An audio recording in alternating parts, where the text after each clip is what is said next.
High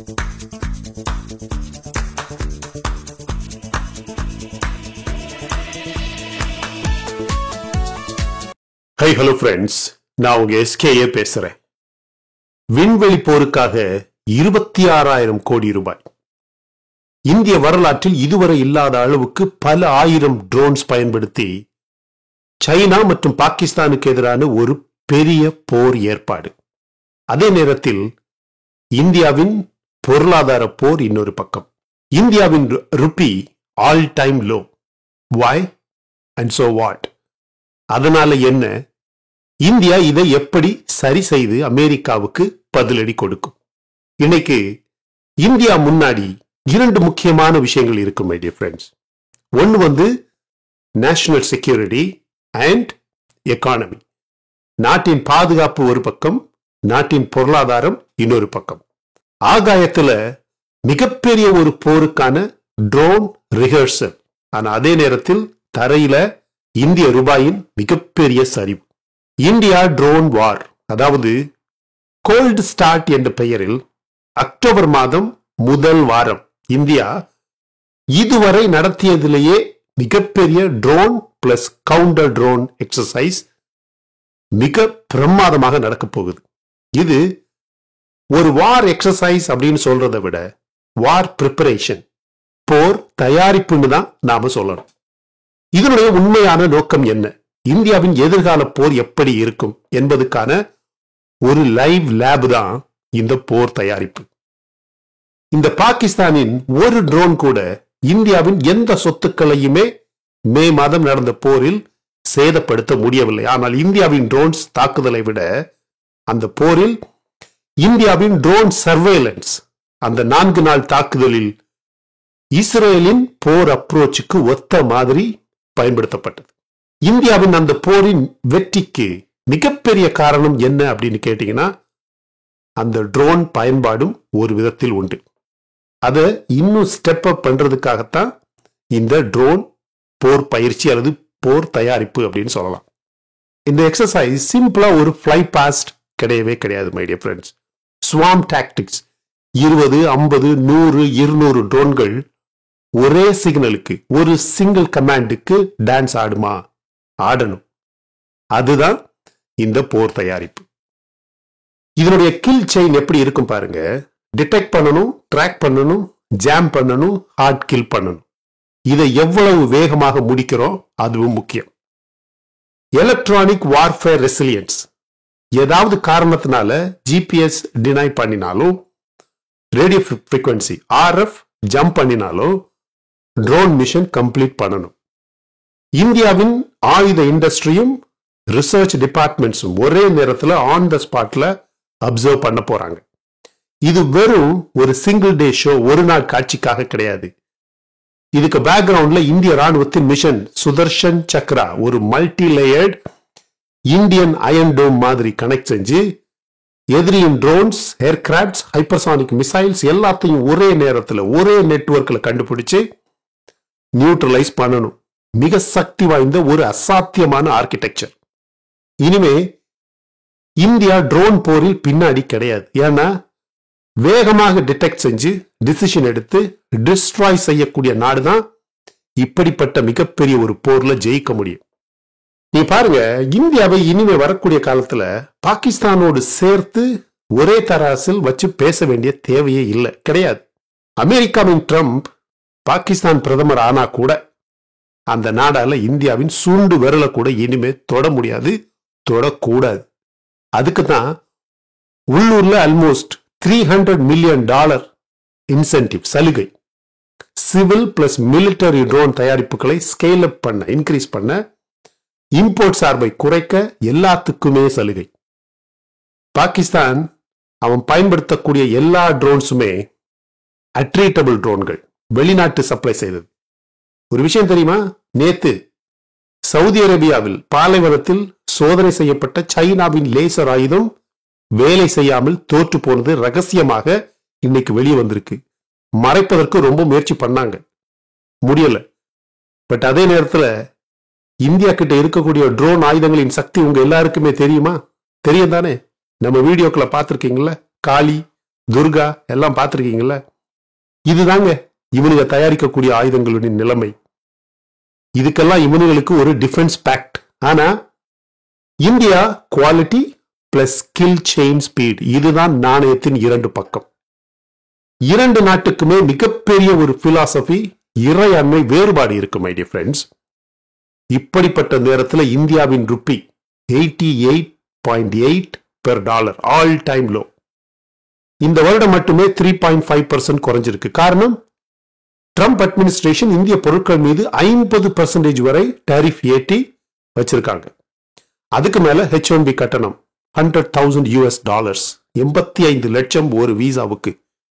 ID deployment, remittance, equity flow, share market flow அப்படின்னு எல்லாமே இந்தியாவுக்கு எதிராக ஒரு சில மாதங்களிலேயே செய்யப்பட்டது.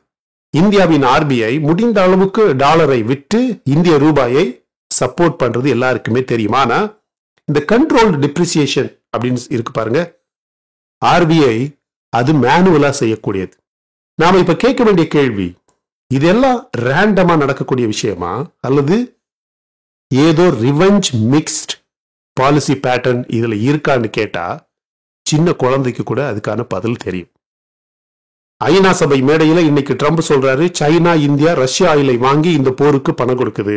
அவர் என்னதான் சொன்னாலும் இந்தியா ரஷ்யாவின் ஆயில் வாங்குவதை நிறுத்துவதாக இல்லை. இந்தியாவுக்கு எது காஸ்ட் எஃபெக்டிவோ அதுதான் முக்கியம். ஆயிலாக இருந்தாலும் சரி, மற்ற தானியங்களாக இருந்தாலும் சரி, சப்ளை ரிஸ்க் பெரிய அளவுல இன்னைக்கு உலகத்துல இருக்கு. இந்த முழு வட்டத்துல, அதாவது டாரிஃப், வீசா இஷ்யூ, ரூபாய் சரிவு எல்லாமே ஒன்னா வந்திருக்கு. ஒரு விஷயம் மட்டும் நான் சொல்றேன், வேறு எந்த நாடாக இருந்தாலும் வர்றவன் போறவன் காலில் விழுந்திருப்பானுங்க. இந்தியா மட்டும்தான் இதை தாக்கி பிடிக்க முடியுது. பிகாஸ் 140 கோடி மக்கள். இப்போ இந்தியா ரஷ்யா லைன்ல இன்னொரு பெரிய கிளைமேக்ஸ். S-400 டெலிவரி 2026 ஆண்டுக்குள்ளேயே முடியும்னு ரஷ்யாவிலிருந்து இன்னைக்கு சிக்னல் வந்திருக்கு. அதோடு சேர்த்து இன்னும் அதிகமான S-400 மிசைல் டிஃபென்ஸ் சிஸ்டம் வாங்குவதற்கான பேச்சுவார்த்தை தொடங்கியிருப்பதாக செய்திகள் வர ஆரம்பிச்சிருக்கு. அது மட்டும் இல்ல, இந்த S-400 சேர்த்து Su-57 5th generation offer and production பேச்சுவார்த்தை என்ற ரிப்போர்ட்ஸும் வர ஆரம்பிச்சிருக்கு. அதாவது அமெரிக்கா டாரிஃப் வீசா வழியாக நம்மளை ஸ்குவீஸ் பண்ண, நசுக்க ட்ரை பண்ணுனா ஈவன் மோர், அதை விட அதிகமாக இந்தியா ரஷ்யாவோட டிஃபென்ஸ் ஆக்சிஸ்ல இன்னும் டைட் ஆகுது, க்ளோஸ் ஆகுது. நேச்சுரல் கெமிஸ்ட்ரியே கிரியேட் ஆகுது மை டியர் ஃப்ரெண்ட்ஸ். இஸ்ரேலின் பராக் மிசைல் சிஸ்டம் இந்தியாவுக்கு வருது அப்படின்னு இஸ்ரேல் முழுவதுமாக செய்தி ரொம்ப வைரலாக போயிட்டு இருக்கு. ஆனா அதே நேரம் அமெரிக்காவின் டீம் நம்ம நாட்டில் அமெரிக்காவின் ஒரு போர் விமானத்தை வாங்குறதுக்காக பேசுவதற்கு, ஏன் பேரம் பேசுவதற்கு வருவதாக பேசப்படுது. இந்தியாவின் பே ஆஃப் பெங்கால்ல நோ ஃபிளை ஜோன் அனௌன்ஸ் பண்ணியிருக்காங்க.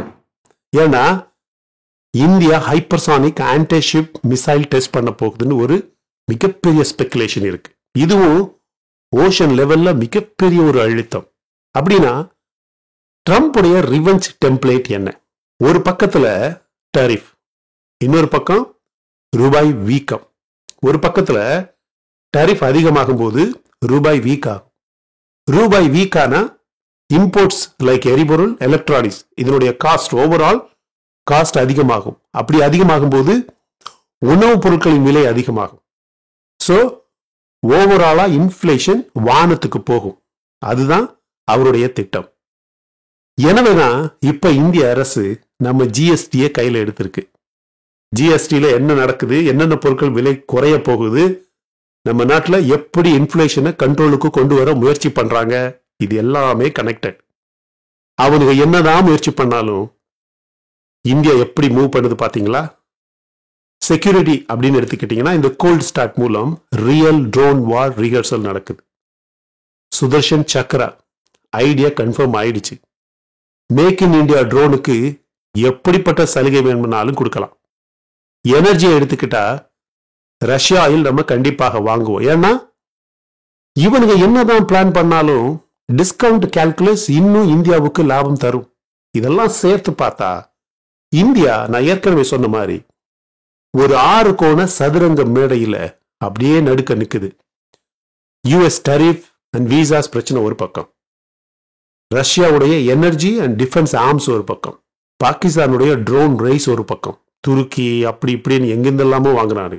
ஈரான் காரிடார் சோக், அந்த சபகார் போர்ட்டை அமெரிக்கா சாங்ஷன் பண்ணது இன்னொரு விஷயம்.